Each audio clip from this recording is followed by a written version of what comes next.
Hello, everybody. I'm Janice, and it's so nice to be with you this morning. I'm here to welcome you, as always, if you're returning, and for those of you who might be brand new. Welcome to Sangha Live. This online platform provides in-depth, transformative teachings from meditations all over the world and has been doing so for the past 5 years. I am thrilled to get to introduce Caverly Morgan today, who's been offering this daily meditation series for weeks now. Sangha Live takes care of all the technical stuff in the background, supports the teachers. And so if you have the ability, please consider supporting the platform. Your generosity, your financial support is what makes all of this possible. So there's this green donation button right below me that you can click on at any point. Thank you so much for your support. Caverly Morgan is a meditation teacher, a nonprofit leader, an author, a visionary. She's done dozens of presentations at conferences around the country. And she's going to be offering a meditation today, followed by question and answer. You can type in your questions, or you can ask to come on screen and have an exchange with her. One upcoming event of Caverly's that I want to highlight is called Practicing in the Midst. It's a free online event. It's happening May 11th and 12th. And this event is bringing together 10 extraordinary teachers. The focus is on mindfulness, compassion, and spiritual resiliency. So Caverly is going to be one of those teachers. She's joined by many other teachers, including Dr. Dan Siegel, a friend of our organizations, and Lama Rod Owens, for example.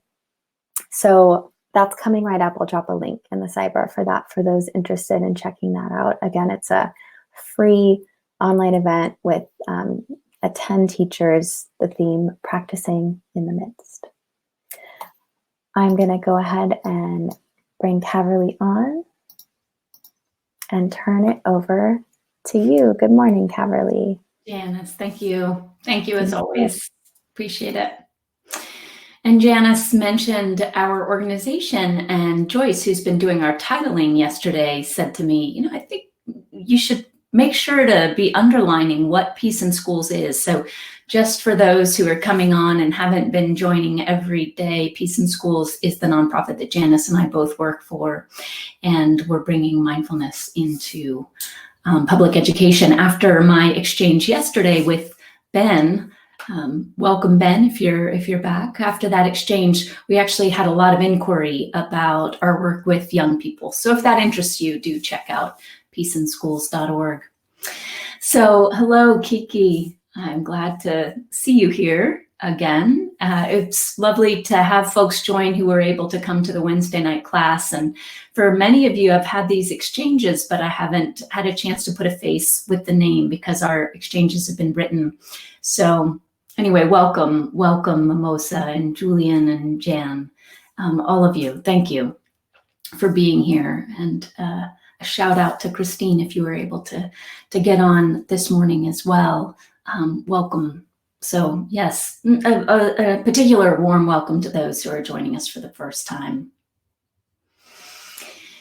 And I do want to thank those of you who are showing up in a consistent way. I know that I can feel benefit in my own experience of practice by having the consistency and the rhythm of showing up to the cushion with this particular Sangha that's formed.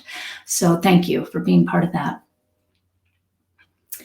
In a moment, we will move into a half an hour period of seated meditation. And for this morning, I would love to, before we begin, invite you to check in with the body.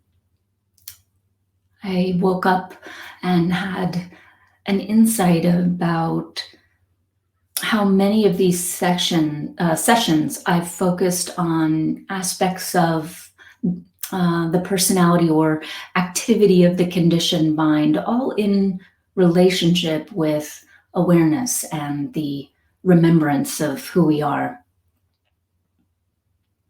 We haven't spent much time focusing on the body, and I'd like to do that for today's meditation. So before we ring the bell and move into a half an hour period of sitting, spend a moment pausing and checking in with the body. And notice how you go about doing that.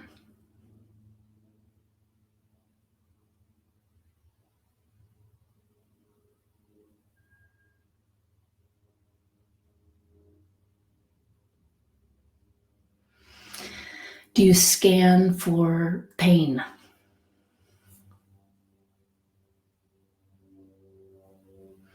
Do you listen to the body as if looking for a mental response? Like, are you looking for thought form that's an interpretation of how the body is, for example? Just notice, no right or wrong here, just an exploration.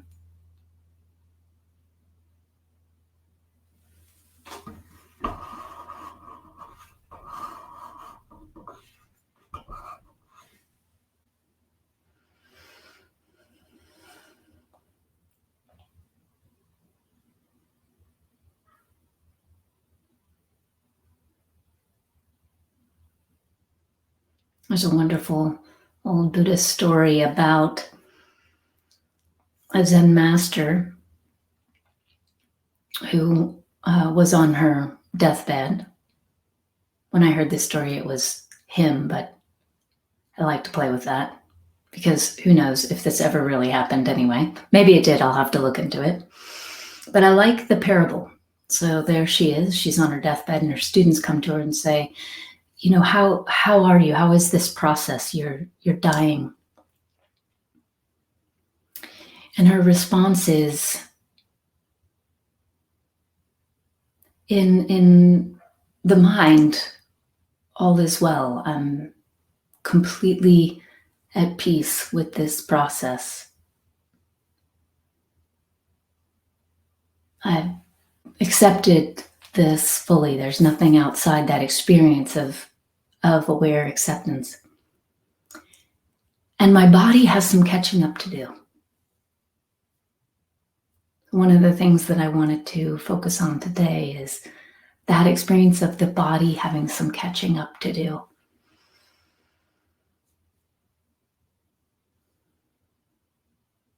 So yes, thanks, Spencer. Your first impulse is to check for anything unusual, and then the checking goes into feeling a myriad of energies that are present. If anyone feels inspired to write anything else in the sidebar about your experience of checking in with the body, please feel free to.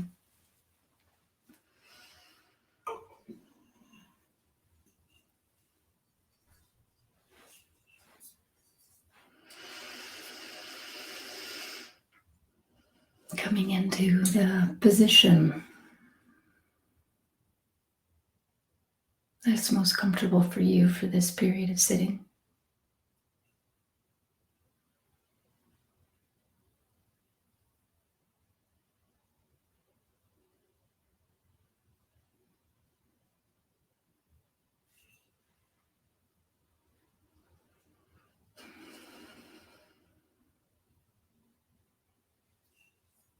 Taking 3 of the longest and deepest inhalations and exhalations you've taken yet today.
In a traditional Buddhist body scan,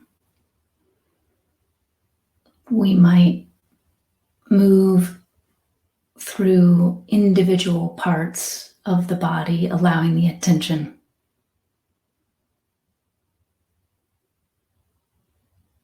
to focus on different areas. And just in case that brought up a question mark for anyone, by traditional Buddhist, I should acknowledge the body scans that I've had access to and experienced through the insight tradition, through Vipassana meditation.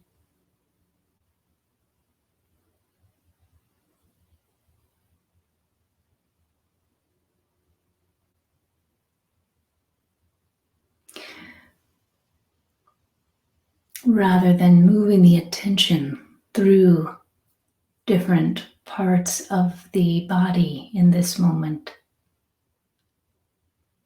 rather than labeling and compartmentalizing,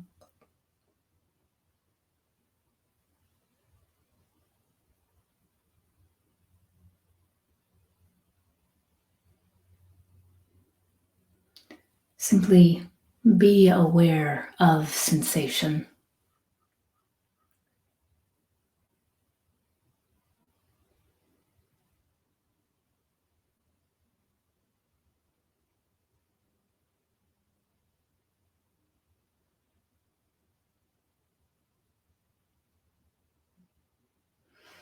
To the best of your ability in this moment, just releasing the labels of sensation in feet, sensation in the knees, sensation in the hips.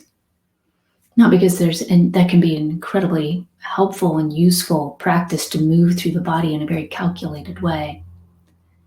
But it's not what we're doing this morning. Because the focus this morning is on the purity of the experience of sensation without it being contained to an idea of the body. With your eyes closed now, what do you know of the body?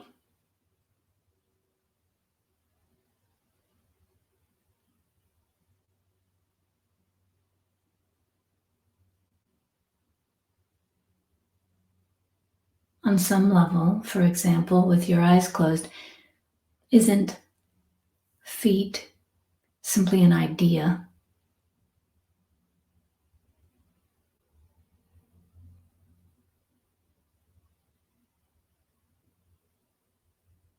What do you know of feet other than the sensation you experience in what you label feet?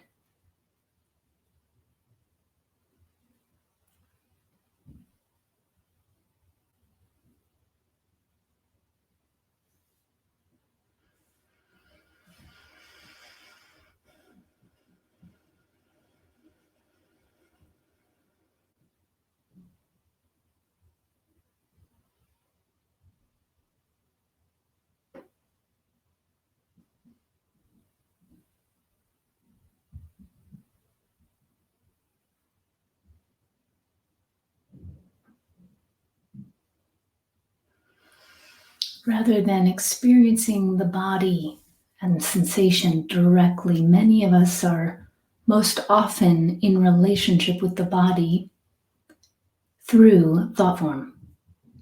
So a crude example would be, I'm looking in the mirror and I'm picking apart what I see. The conditioned mind is picking apart what I see, compartmentalizing, judging, evaluating, comparing. Relating to the body through those thought forms.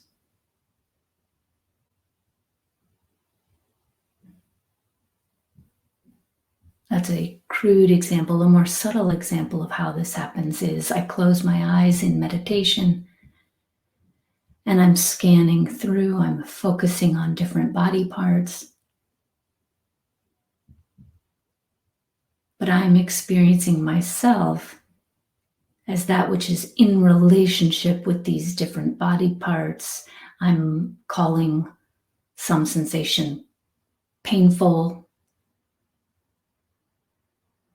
which might trigger a thought of, I shouldn't have run so much yesterday, now my knees are sore.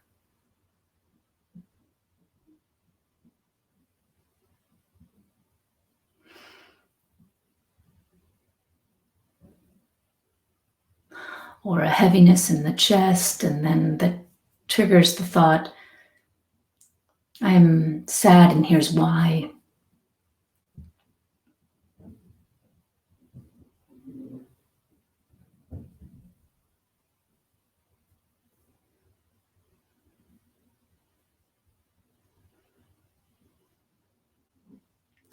We've focused a lot recently on the attachment to the conditioned mind.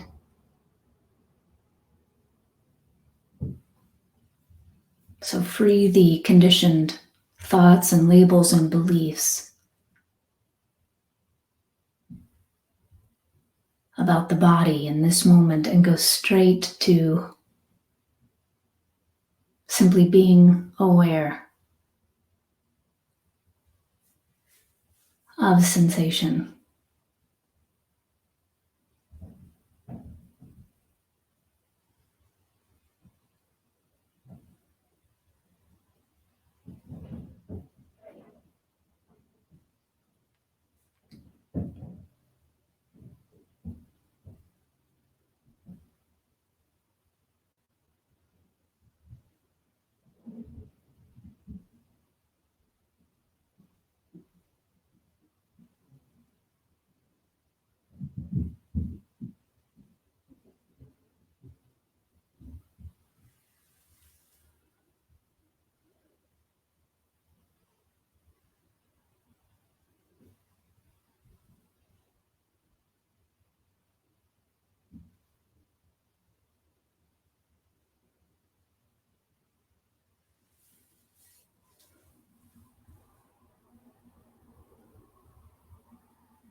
Rather than focusing on various sensations with this tight beam of the attention,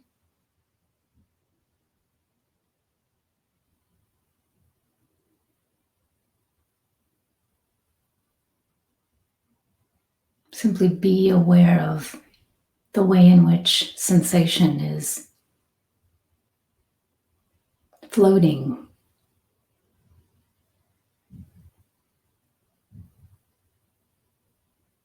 in open awareness.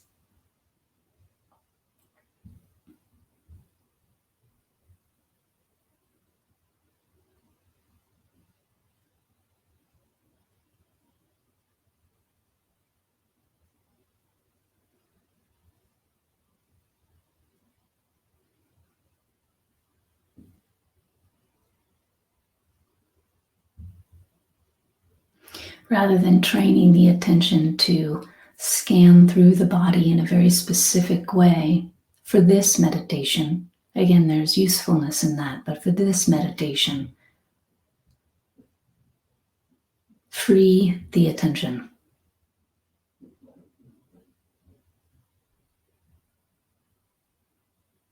To rest in awareness, and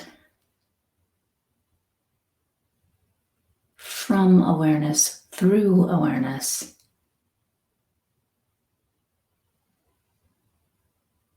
see this sensation as arising in awareness.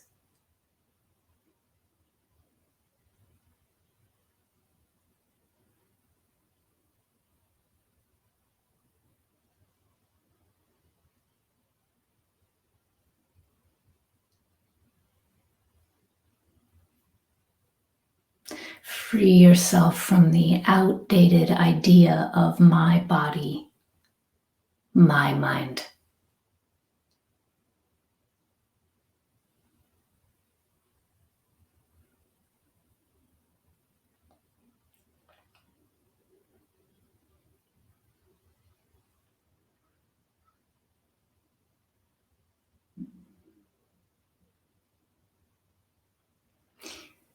In the same way that we grip in the mind to our conditioned thoughts and beliefs, we grip in the body.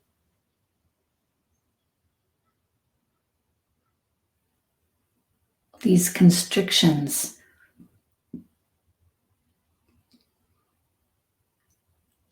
like flags in the soil claiming, this is me, this tension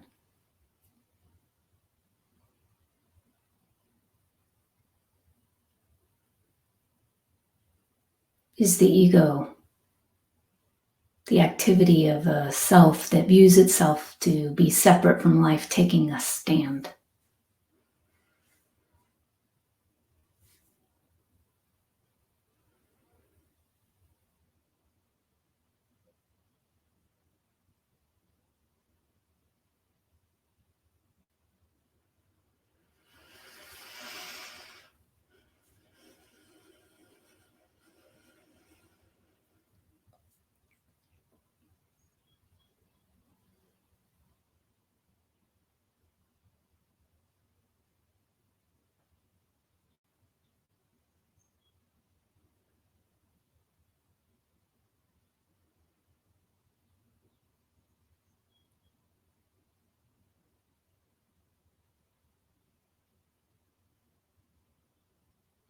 Rather than identifying with this small, separate self that takes a stand anywhere, that's in relationship with objects, thoughts, feelings in a specific way.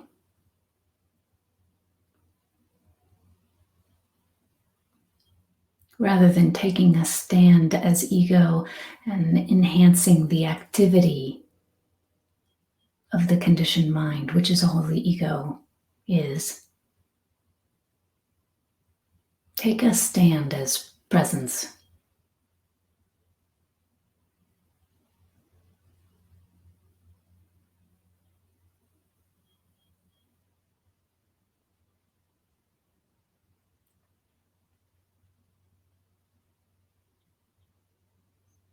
Take a stand as awareness.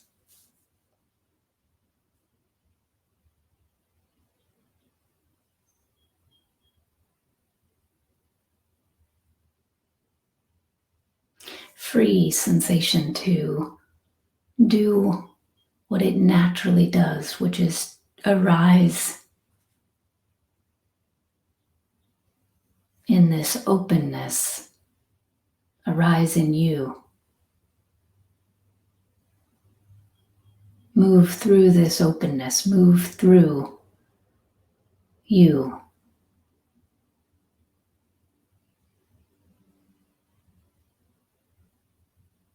Free this sensation to dissolve in this openness.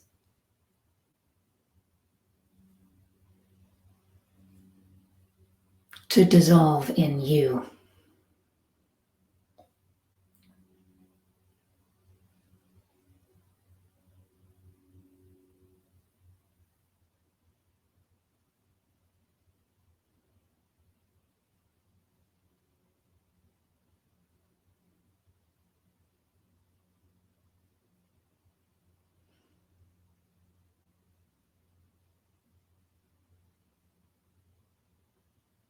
Sensation unrestrained, unbound, unlabeled, not judged.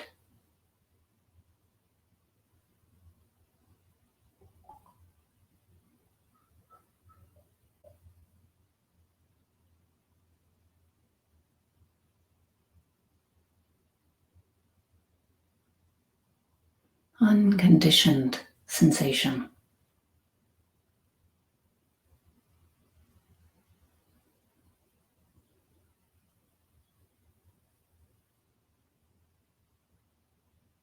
Sink the attention in the knowing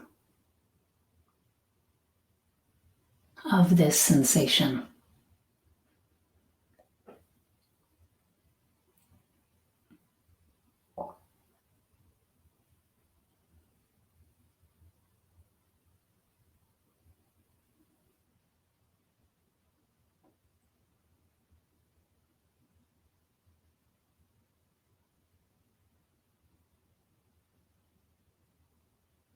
Sink the attention in the intimacy of this knowing.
Sensation that moves through this open field of awareness, much like a blooming flower doesn't need any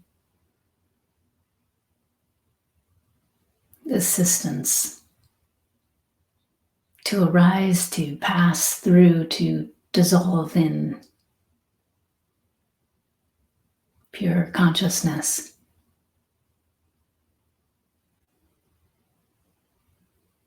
It doesn't benefit from conditioned resistance.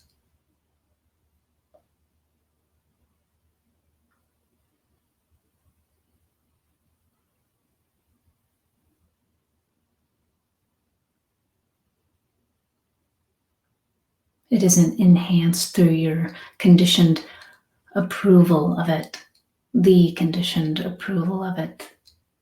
This conditioned activity, again, doesn't belong to you.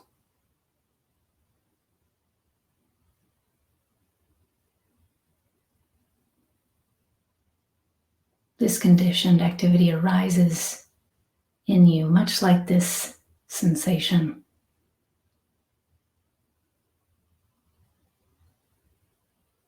All sensation.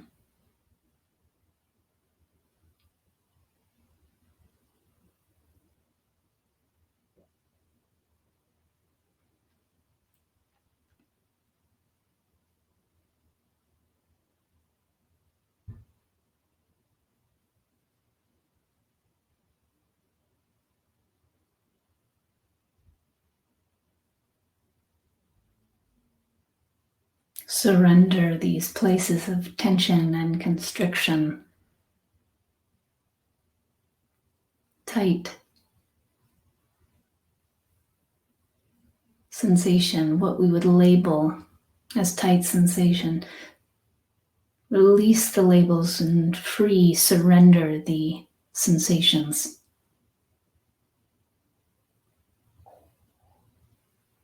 To awareness.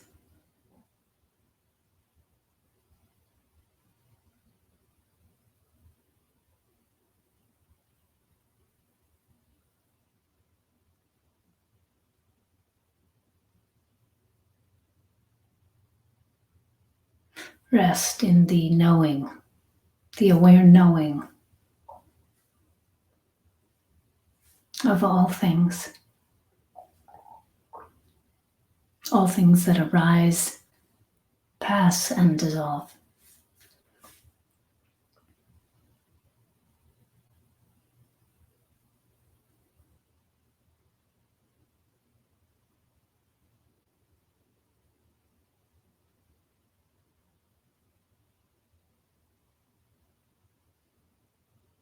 Take a stand as presence.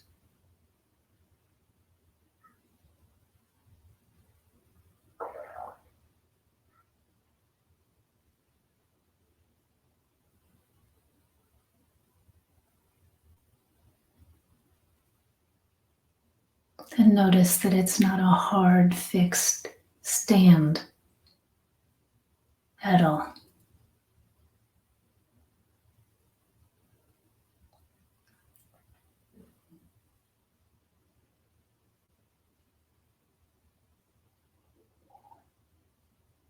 It's the knowing of the intimacy, or the intimate knowing of your own being.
Thank you, friends.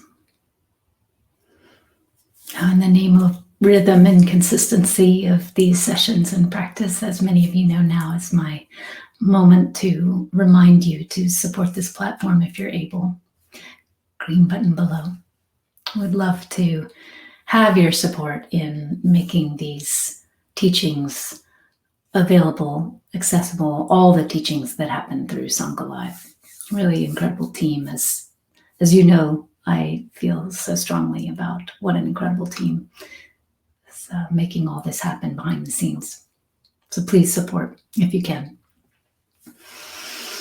I'd love to hear any impressions you have about this exploration, any insights or observations, anything you'd like to discuss. You could do that by coming on screen. Another thing many of you know is that is my preference for engagement, because it really allows me to meet you wherever you are. It's a little trickier to do that through text. That said, please do write in something if you would prefer not to come on screen. So Nikki, you felt that was wonderful. Yeah, thank you. It's my experience that there's something wonderful about freeing these habits and beliefs about the body, recognizing all the assumptions we make. Matthew, thanks. I hear that you need to go back to work and appreciate you chiming in to say hello. Evelyn, beautiful meditation. Yeah, different approach. Thank you. Spencer, it was interesting as the process developed. Willing to come on screen. Great. So Janice, if you're up for bringing Spencer on, please do. Richard, hello. While we're waiting for Spencer, I saw you join in on this morning's call. Thank you for this lovely pottery, Richard. Hi, Spencer. Good to see you. Good morning.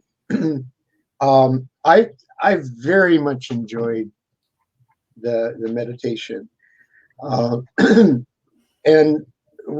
what I noticed was exactly what you mentioned. That at first there was there's something in my knee, there's something here, there's something there, and as the meditation developed,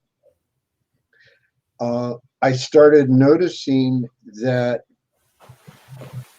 Oh, it was right when you said to have the sensations come from awareness itself. That opened up a tremendous amount for me, and I noticed that the sensations stopped being localized in a part of the body, and it felt more like there was energy radiating, and it was still in the body. It still felt like it was coming from the body, but it felt like the field is the classification my mind wants to give to it. Mm-hmm. And when there was something like just like one of those little sharp, hardly even to call it a pain, little sharp sensation that came from somewhere, and it was almost like it was a different flavor. It was maybe a higher pitch note or a yellow color instead of a deep maroon, and it did not feel from an area, and it was quite. I enjoy very much. Yeah, thank you. It's powerful, isn't it, when we realize that we have just so many beliefs and assumptions about the body and what it means for sensation to be localized within the context of that belief and assumption. And it's as though we're conditioned to forget to explore our own experience, because we're moving through the world just as you started with, operating from, well, that sensation's in my elbow and my elbow is contained in this way. And by the way, it's never been my strongest suit, so I cover them up, or whatever our conditioned narrative about the body is. There's a question has been underlying that I wanted to ask you about, because you mentioned the term conditioned mind a lot. So the thoughts have come to, what is the unconditioned mind? And this is a taste. Today is the taste. Yeah. Conditioned mind always is trying to control. It's like it's got a little something. Yeah. Yeah. The activity of the conditioned mind is the activity of control and gripping and wanting to fix or change. The process of tight labeling and then owning what's labeled, that's happening within the activity that is the activity of the conditioned mind. Yeah.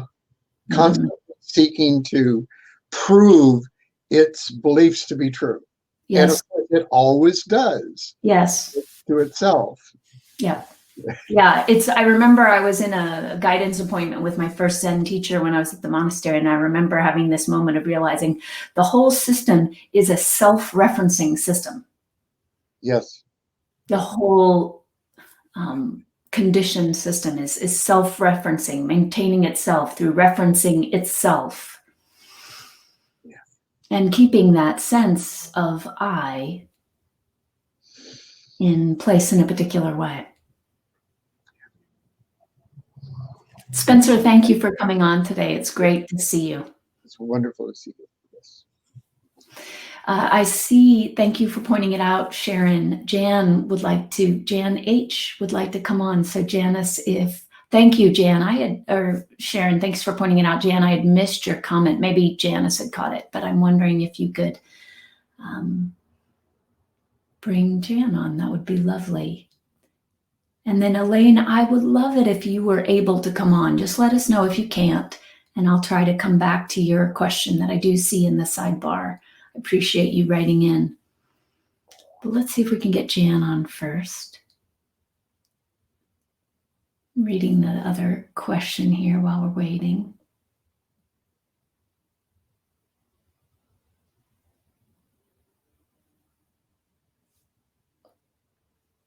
Linda, thank you. I hope we'll get to what you just wrote in.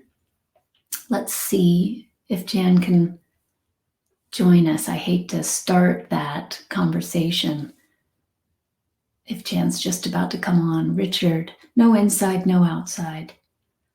Does awareness exist without the object or sensation? Richard, I'd love it if you could come on. That would be a rich place for exploration, wouldn't it? Okay, Elaine, you can't come on right now, so no worries. We're going to come back. We're gonna come back to your inquiry, and thank you, Richard. Let's come back to yours too. Richard, let me know if you can come on. All right. Janice, let me know if, okay. So Janice just wrote in and said, Jan, are you receiving my invitation to come on screen? So they're working on it, friends. Let's go to Elaine, since you can't come on screen, let me read your question, because I think it was first in line here. I still don't understand how to reconcile yesterday's inherent and fundamental with today's no ego. So if you weren't here yesterday, I was speaking about recognizing what's inherent and fundamental. Zen Master Bankei spoke about this, what's inherent and fundamental, as the unborn mind. The way Spencer was just referencing this might be unconditioned awareness.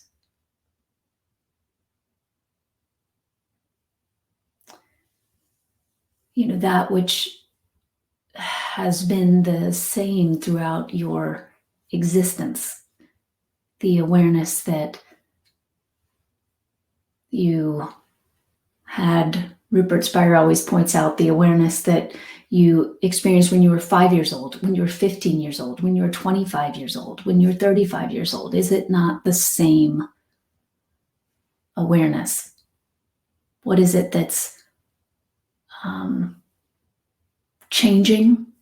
Sensation, thoughts, activity of the conditioned mind, our own bodies. We don't have the same physical bodies that we had when we were 5, when we were 15. The cells themselves changing. So yesterday, that's, Elaine, what I was pointing to, the fundamental or the primary nature and the unchanging nature of unconditioned awareness.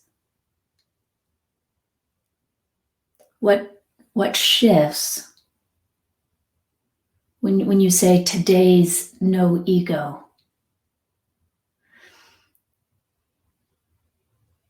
What shifts when we recognize the ego as the activity of the conditioned mind,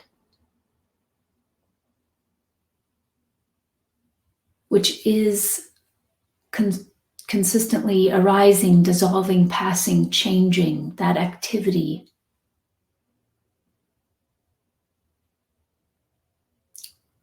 If I could speak with you, Elaine, I'd be asking, what did you notice about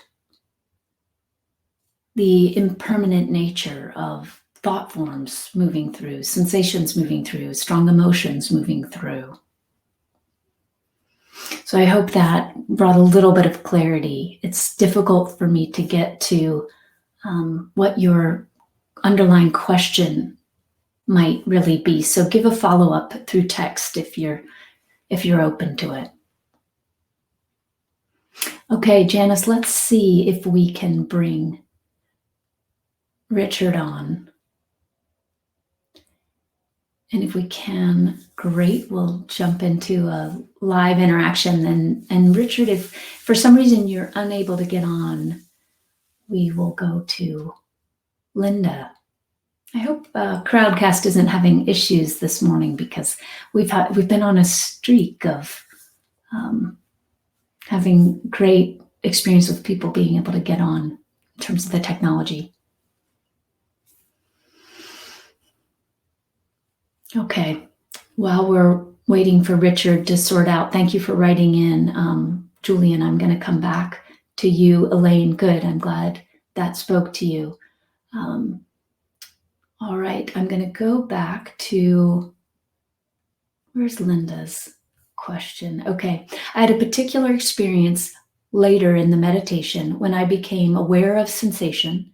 It was not I who experienced it. And you put I in quotes to distinguish. It wasn't that sense of a separate self who's owning the experience. Rather, when the mind got involved, it labeled the I as a number of other things. For instance, I was a glacier and felt the sensation of ice, an ice shelf searing off itself. I was a tree and felt the sensation of leaves emerging. I'm not sure what to make of this. Linda, lovely, you don't need to make anything of it. Simply attend, notice the imagery that comes into consciousness as you experience sensation in a different way. So the image for me arose of a flower blooming. We don't need to try to do as egos, as the activity of the conditioned mind doesn't need to play a role in the natural progression of a flower's life. It's just an image that came into this field of consciousness. Let it be like that, floating through, just noticing. You might even consider enjoying, just enjoying what the Quakers talk about the still small voice within. What images, what information, what still small voice within can be seen, received, heard when we're not identified with, this is my thought, my belief, this is my arm, my big hips, my all the judgment, all of the ownership, all of the possession, all of the activity of I, me, my mind.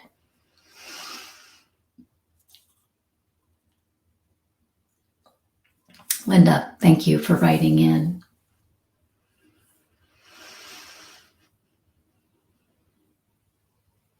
Okay, I'm going to trust that Richard might still be working on it.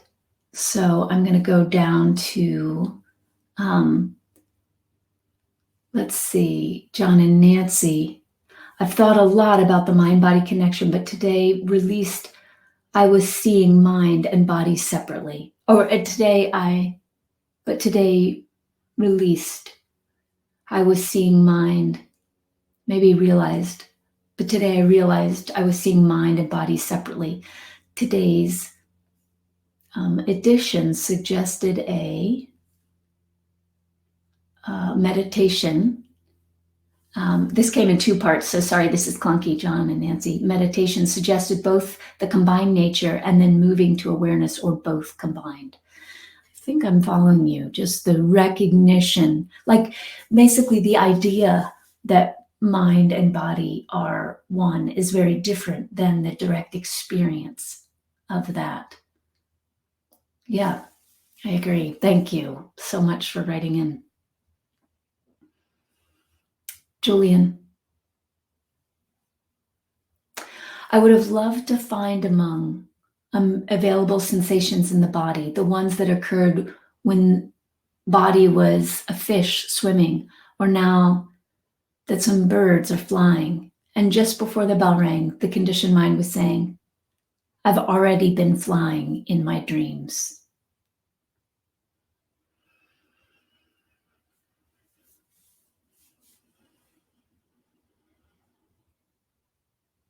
I appreciate this sort of playful nature of how you're experiencing body, Julian. Again, just allowing these images to come and freeing the thought forms that might say, no, but I am this body. This body mind is mine. Here's what it looks like. Here's what it feels like. Here's how I know reality. I know reality through this object, and I possess it. So thank you. I appreciate hearing some of those images. As I receive them, they feel born of freedom. As I receive them anyway. Thank you. So Linda, thank you. So simple to just enjoy. Active, conditioned mind wanted to jump in and do something with it. So conditioned. Yes. We can always be assured that that urge to do, let me say this, we can often be assured that that urge to do is arising on behalf of the egoic, apparently apparent self. I always like to underline it's not an actual self, but this egoic apparent self. Now, the reason I paused is because that said, there can be activity that's arising on behalf of knowing ourselves as knowing our true nature. Activity can certainly arise on behalf of that, but it has a very different quality and tone. So that's the place to explore. All right, Richard, I am going to, technical difficulty. Not sure if I was able to make my camera happen. So Richard, if you're open to it, please contact Jake so you can do a test run, and then let's see if we can get you on tomorrow. Janice, if you could provide the information that people, who would they contact? How would they reach Jake? I think it's just info at, but folks, I'd love for you to be able to do a test run before you come on in one of these live calls, and that way we can be set to go. And then Janice, you're saying the phone app has been really successful. Okay, Jan, you are using Firefox. Okay, so I'm going to leave all the technical stuff to, Janice, thank you. You can contact Jake for tech troubleshooting at info@Sangha Live. So thank you, friends. Please do, if you're able to come on, or you'd like to come on tomorrow. We don't know if anyone's able. This Spencer was today, but yeah, some days it's just quite easeful, and some days it's clunkier. So such is the nature of existence. But Richard, it'd be lovely if you wanted to try to do a test run with Jake, and that's at info@Sangha Live, or anyone else. So yes, another day, my friend. Okay, if I didn't, I will scroll back through and see if there are any questions I mentioned that I missed. But otherwise, please show up tomorrow with your questions or your willingness to come on screen. We'll try again. Friends, thank you.